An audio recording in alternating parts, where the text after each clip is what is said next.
Hello, welcome to back my channel easy study চ্যানেলের পক্ষ থেকে আজকে ক্লাসে সকলকে আন্তরিক শুভেচ্ছা অভিনন্দন। আশা করি তোমরা সকলে ভালো আছো, সুস্থ আছো।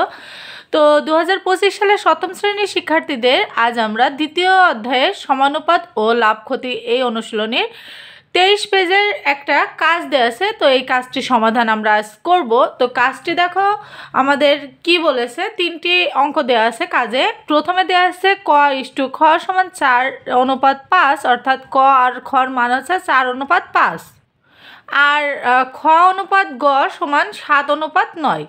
তো খর মান হচ্ছে 7 এবং গড় মান হচ্ছে 9 হলে ক অনুপাত খ অনুপাত গ মান নির্ণয় করো।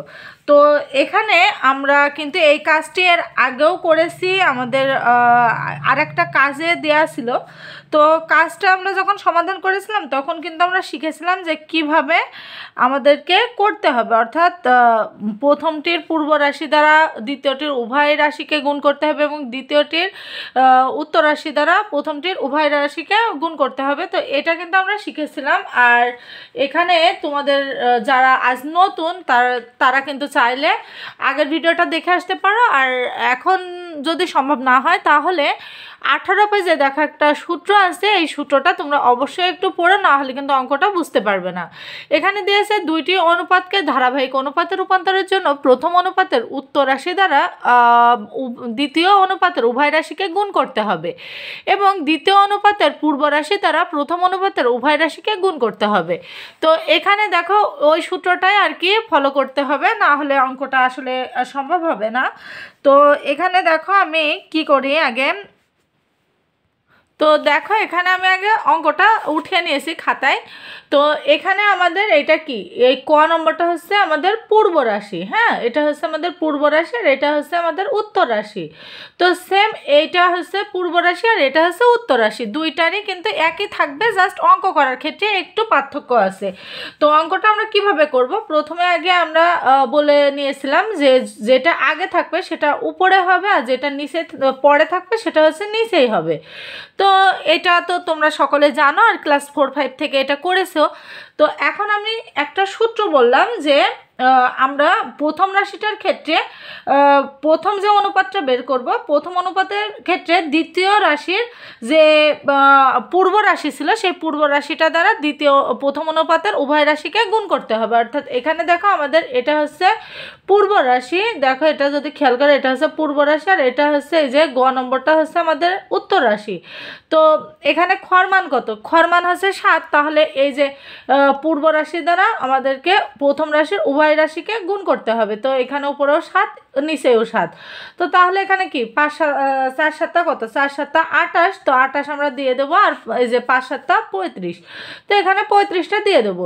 এখানে আমরা চাইলে এই যে অনুপাত আকারেও লিখতে পারি, আবার এই যে উপর নিচ আকারেও লিখতে পারি, এটা কোনো সমস্যা না। তো এবার আমাদের দ্বিতীয় রাশিটার কাজ করতে হবে। তো দ্বিতীয় রাশিটার ক্ষেত্রে কি আমাদের উল্টো সূত্রটা মানতে হবে। এখানে যে 7 আগে ছিল 7টা আমি উপরে দেবো আর পরে ছিল 9টা নিচে দিয়ে দেবো।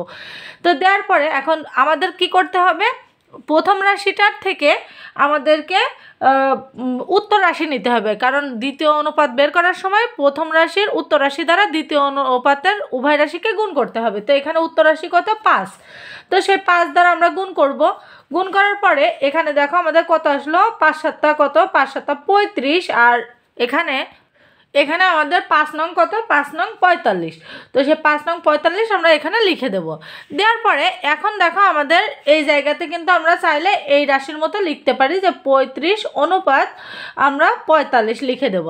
তো আমাদের যেহেতু এখানে বলেছে ক অনুপাত খ অনুপাত গ এর রাশির মান নির্ণয় করতে, তাহলে আমরা কি পেলাম দেখো, আমাদের এখানে আমরা ক অনুপাত খ অনুপাত গ, তো এখানে কর মানটা আমরা কত পেলাম, কর অনুপাত পেলাম আমরা 28, আর খর অনুপাত কত পেলাম, এখানে দেখো এখানেও আমরা এখানে আমরা লিখব খর অনুপাত হচ্ছে 35 আর এখানে গড় অনুপাত কত, 45। দেখো এখানেও আমাদের খর অনুপাত 35 দিয়ে শেষ হয়েছে, এখানে আমাদের খর অনুপাত 35 দ্বারা শুরু হয়েছে। তাহলে দুইটাই যখন একই মান এসেছে, যে কোনো একটা নিলেই হচ্ছে। তো ক অনুপাত খ অনুপাত গ সমান 28 অনুপাত 35 অনুপাত 45। তো আশা করি করি তোমরা অঙ্কটা বুঝতে পেরেছো। এটাই ছিল আমাদের ক নম্বর অঙ্কটা। এবার আমরা চলো খ নম্বর অঙ্কটার সমাধান দেখি। খ নম্বর অঙ্কটা আছে 4,800 টাকা আয়েশা, ফিরোজা ও খাদিজার মধ্যে 4:3:1 অনুপাতে ভাগ করে দিলে কে কত টাকা পাবে। তো এখন মনে করো তোমরা তিন বোন, একজনের নাম আয়েশা, একজন ফিরোজা, একজন খাদিজা। তো তোমাদের আব্বু তোমাদের তিনজনকে মার্কেট করার জন্য টাকা দিয়েছে 4,800 টাকা। তাহলে মোট কত টাকা দিল? মোট টাকা দিয়েছে 4,800 টাকা। তো এখানে আমাদেরকে একটা অনুপাত ভাগ করে দেওয়া হয়েছে যে বড় মেয়ে আয়েশা সে 4 ভাগ নেবে, আর ফিরোজা হচ্ছে মেজো মেয়ে, সে 3 ভাগ নেবে, আর ছোট মেয়ে খাদিজা সে সবার ছোট, সে 1 ভাগ নেবে। তো এখন এই যে ভাগ করে দিল, এখন এই ভাগটা আমাদেরকে এই 4,800 টাকার ভিতর থেকে ভাগ করতে হবে। এখন আমাদের বের করতে হবে যে আসলে কে কত টাকা করে ভাগের ভাগ পেয়েছে। তো সেই যে ভাগকৃত মানটা সেটা আমাদেরকে বের করতে হবে। তো চলো আমরা অঙ্কটা করে আসি। তো আমাদের এখন প্রথম কাজ কি? প্রথমে আমাদের লিখতে হবে যে মোট টাকার পরিমাণ। মোট টাকার পরিমাণটা দেখো আমি এখানে লিখে রেখেছি যে মোট টাকার পরিমাণ আছে আমাদের 4,800 টাকা। আর প্রদত্ত অনুপাত অর্থাৎ তাদের 3 মেয়ের অনুপাত কত ছিল? 4:3:1। তো সেই অনুপাতগুলো আমরা আর কি এখানে লিখে নিলাম। নেওয়ার পরে এখন আমাদের কাজ হচ্ছে অনুপাতগুলো যোগফল বের করতে হবে। তো এখানে আমাদের 4 ছিল, সেই 4 আমরা লিখব। এখানে আমাদের 3 ছিল, 3 লিখবো। আর এখানে আমাদের 1 ছিল, 1 লিখবো। তো 4 আর 3 কত? 4 আর 3 আমাদের 7, আর এখানে 1, তাহলে 8। এই 8 আমরা এখানে লিখে দিলাম। দেওয়ার পরে এখন আমাদের কি করতে হবে? তাদের আলাদা আলাদা একটা ভাগফল বের করতে হবে। তো এখন আমাদের কি কাজ? এখন এখানে আমরা লিখবো যে আয়েশা পাবে। এখানে আমরা লিখবো দেখো যে আয়েশা পাবে। এখানে প্রথম মেয়ে যেহেতু আয়েশা ছিল, তো এখানে আমরা প্রথমে আয়েশারটাই আগে বের করব যে আয়েশা পাবে কত ভাগ বলো তো। এখানে আয়েশা ছিল 4, এখানে 4 অনুপাত ছিল। তাহলে আমাদের যে মোট টাকা 4800, সে 48টা আগে লিখবো। লেখার পরে এখানে সে কত পাবে? 4-এর 8 ভাগ। এই যে 4 ভাগ 8। তো এখানে আমাদের কি করতে হবে? এই 8 দ্বারা 4800কে আগে ভাগ করতে হবে। তো আমরা জানি কি 6-8 48। তো এখানে আমরা 6 দ্বারা 48কে 6 দ্বারা মানে 8 দ্বারা যদি 48কে ভাগ করি তাহলে 6 পাই। আর এই 2টা শূন্য, সেই 2টা শূন্য বসে যাবে। তাহলে 6-8 48, আর এই 2টা শূন্য রাখলাম। রাখার পরে এখন এই যে 4 দ্বারা যদি 6কে আমরা গুণ করি তাহলে আমরা পাবো কত? 4-6-24। তো এখানে আমরা 2400 টাকা দেখো আয়েশা পেলো 2400 টাকা। হ্যাঁ, এখন আমাদের বের করতে হবে কি ফিরোজা কত পাবে। এখন ওই যে ফিরোজারটা আমরা বের করব। এই যে ফিরোজা যেহেতু মেজো মেয়ে ছিল, তো ফিরোজা পেয়েছিল কত? 3 ভাগ। হ্যাঁ, তো 3 ভাগেরটা আমরা ওই 4800 টাকার থেকেই বের করব। বের করার পরে এখানে দেখো সে 3 ভাগ পেয়েছিল। এই যে এখানে 3 ভাগ পেয়েছিল ফিরোজা, তো সেই 3-এর 8 লিখবো। এখানে ওই সেম কাটাকাটি হবে, এখানে 600 হবে। তো হওয়ার পরে এখানে 3 দ্বারা যদি 6কে আমরা গুণ করি তাহলে কত? 3-6 18। তো এখানে ফিরোজা পেয়েছিল 1800 টাকা। ফিরোজা পেয়েছিল 1800 টাকা। এবার সর্বশেষ যে ছোট মেয়ে ছিল, ছোট মেয়ে নাম কি ছিল? ছোট মেয়ের নামটা ছিল খাদিজা। তো খাদিজা 1 ভাগ পেয়েছিল। তো সে আমরা খাদিজারটা বের করব। সে সবার ছোট মেয়ে ছিল, আর সে একটু কম পেয়েছিল। তো সে এখন কত পাবে সেটা আমরা আর কি বের করব। এখানে খাদিজা পাই 4800 গুণ এখানে আমাদের এই যে খাদিজার কিন্তু 1 ছিল, তো 1-এর 8 অংশ। তো 1-এর 8 অংশ এখানে আমরা কাটবো। কাটার পরে এখানে আমরা সেই 600 পাবো। পাওয়ার পরে এখন 600কে আমরা যদি 1 দ্বারা গুণ করি তাহলে অবশ্যই কিন্তু 600ই থাকে। অর্থাৎ সে তার প্রথম মেয়ে যে আয়েশা পেয়েছে 2400 টাকা, ফিরোজা পেয়েছে 1800 টাকা, আর খাদিজা পেয়েছে 600 টাকা। আশা করি অঙ্কটা বুঝতে পেরেছো। অঙ্কটা কিন্তু অনেক সহজ ছিল। আর যদি বুঝতে অসুবিধা হয় অবশ্যই ভিডিওটা আরও একবার দেখে নিও। তো এখন 3 নম্বর সর্বশেষ যে কাজটা আছে, 3 জন ছাত্রের মধ্যে 570 টাকা তাদের বয়সের অনুপাতে ভাগ করে দেওয়া হলো। তাদের বয়স যথাক্রমে 10, 13 ও 15 হলে কে কত টাকা পাবে। তো এখন আমাদের এখানে আমাদের কে কত টাকা পেয়েছিল এটা আমাদেরকে আগে বের করে দেখতে হবে। তো এখানে কিন্তু 3 জনের বয়স দেওয়া আছে। 3 জনের মোট বয়স দেওয়া আছে কত? 570। তাহলে আমাদের আগে অঙ্ক করতে হলে লিখে নিতে হবে যে মোট বয়সের এখানে কি সরি, এখানে মোট বয়স না, এখানে দেওয়া আছে 3 জন ছাত্রের মধ্যে 570 টাকা, অর্থাৎ তাদের মোট টাকার পরিমাণটা দেওয়া আছে। হ্যাঁ, মোট টাকার পরিমাণটা দেওয়া আছে 570, আর তাদের 3 জনের যে ছাত্রদের 3 জনের বয়সের অনুপাত দেওয়া আছে সেটা হচ্ছে 10:13:15। তো এখন ওই আগের অঙ্কটার মতনই সেম আমরা অঙ্কটা আগে অনুপাতগুলো লিখে নেব, নেওয়ার পরে অনুপাতগুলো যোগফল বের করব। দেখো এখানে আমি এখানে আমরা লিখে রেখেছি, এখানে থেকে আমরা অনুপাতটা বের করব। তো 10 আর 13 আর 15 এইটা যদি আমরা যোগ করি তাহলে আমাদের যোগফল আসে কত? 38। তো 38 আমরা এখানে লিখে দেব।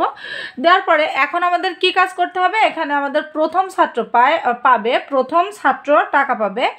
তো এখানে আমাদের মোট যে অনুপাতটা দেওয়া আছে সেই অনুপাত থেকে আমাদেরকে আর কি ভাগ করে নিতে হবে। তো প্রথম ছাত্র পাবে এখানে কত? 10। তো মোট টাকার পরিমাণ ছিল কত? 570। তো 570 এর মানে কিন্তু গুণ। হ্যাঁ, অনেকে হয়তো এর দিয়ে অঙ্ক করো, তোমরা অনেকে বুঝতে পারছো না যে ম্যাম এখানে এর আসলো কোথা থেকে বা গুণ কেন আসলো না। তো এই ক্ষেত্রে এই কথাটা মানে কিন্তু গুণ। তো প্রথম ছাত্রটা বয়স অনুপাত 10, তো এখানে আমরা উপরে 10 দিয়ে দেবো, আর এখানে আমরা 38 দেবো। তো 38 সাথে যদি আমরা 570কে কাটাকাটি করি তাহলে কিন্তু আমরা 15 পাই। তোমরা চাইলে এটা আলাদা করে ক্যালকুলেশন করে নিতে পারো। তো 15 দিয়ে যদি 10কে গুণ করি তাহলে 150 পাই। তো 150 টাকা পাবে সে প্রথম ছাত্রটা। তারপরে দেখো এখানে আমাদের দ্বিতীয় ছাত্রটা বের করতে হবে। এখানে আমরা লিখব যে দ্বিতীয় ছাত্র পাবে এখানে দ্বিতীয় ছাত্রটাও কিন্তু সেই 570 থেকে আমাদেরকে বের করতে হবে। তো দ্বিতীয় ছাত্র পাবে 570 এর এখানে দেখো 13। তো 13 ভাগ এখানে 38। তো 13 ভাগ 38, এখানে 38 দ্বারা 570কে কাটলে আবারও সেই 15ই পাই। 15 দ্বারা যদি 13কে গুণ করি তাহলে আমরা কত পাবো? এখানে 195 পাবো। এখানে 195 পাবো, সেটা আমি লিখে দিলাম। এখন আমাদের কাজ কি? এবার আমরা লিখবো যে তৃতীয় ছাত্র, অর্থাৎ 3টে ছাত্র ছিল, তো তৃতীয় সর্বশেষ ছাত্রটা কত পাবে সেটা আমাদেরকে বের করতে হবে। এখানে আমরা লিখব যে তৃতীয় ছাত্র পাবে এখানে 570। তো 570 আমরা লিখে দেব। দেওয়ার পরে এখানে তৃতীয় ছাত্র কত ছিল? এই যে 15। তো 15 এখানে আমরা লিখব 15 এর 38। তো 38 দ্বারা 570কে কাটলে এখানে অবশ্যই 15ই থাকবে। একবার বের করলে তো আমরা শিওর হয়েই যাচ্ছি। তো 15 দ্বারা 15কে গুণ করলে কত? 225 পাই। তো 225 আমরা লিখে দিলাম। তো দেখো অঙ্কটা কিন্তু আমরা ইতিমধ্যে কমপ্লিট করে ফেলেছি। আমাদের অঙ্কে বলা ছিল যে কে কত টাকা পাবে, তো আমাদেরকে হিসাব করে দেখাতে হবে। তো এখানে দেখো অঙ্কটা আমরা সম্পূর্ণ কমপ্লিট করলাম। আশা করি তোমরা বুঝতে পেরেছো। আর যদি কোথাও কনফিউশন থাকে বা বুঝতে অসুবিধা হয় অবশ্যই কমেন্ট করে জানিও। ভিডিওটা ভালো লেগে থাকলে অবশ্যই চ্যানেলটাকে একটু সাবস্ক্রাইব করে দিও। আর যদি কোনো রকম ভুল ত্রুটি থাকে অবশ্যই ক্ষমা সুন্দর দৃষ্টিতে দেখো। আজকের মতো এখানে বিদায় নিচ্ছি। ধন্যবাদ সকলকে।